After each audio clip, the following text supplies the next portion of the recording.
Communication and Works Minister Guy Joseph says that emergency works have commenced on collapsed roads in the Badni and Otsa communities. The damage comes in the wake of the heavy rains on Monday evening. The heavy showers also caused flooding in the community of Bexor. The floodwaters evoked memories of the incessant downpour associated with Hurricane Thomas and subsequent severe weather systems which devastated the island a few months ago.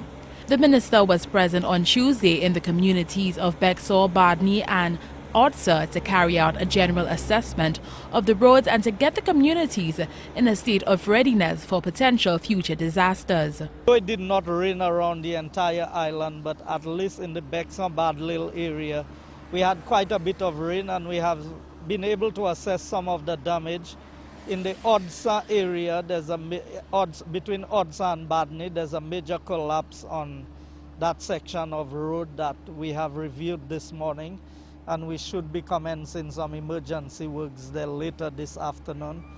What we are seeing here in Bexor, we have done a general assessment of the area.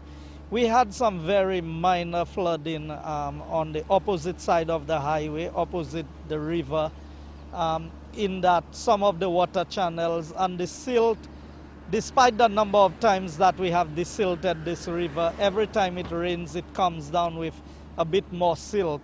The minister says there are a number of projects on the agenda to repair damaged roads and infrastructure on the island. The disclosure comes in the wake of criticism by members of the public that the Ministry of Works has not done enough to restore roads and bridges in the aftermath of Hurricane Thomas. The minister says work has already started on several roads in the Soufrière community, the area most affected by the passage of Hurricane Thomas.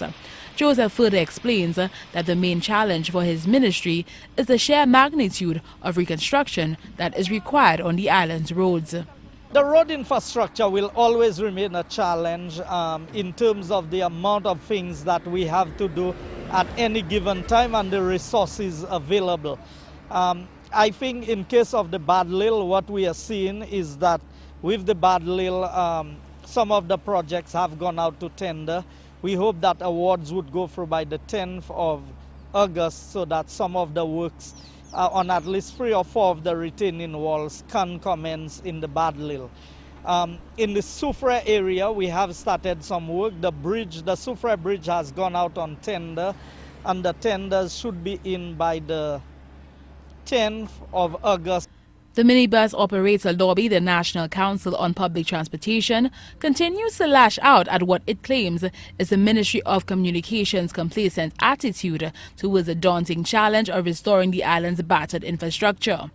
Officials at the Ministry of Works counter that nothing can be further from the truth, citing arrangements with further agencies and the scope of the repair job for the perceived delays. Sarah Peter, ACS News, Channel 4.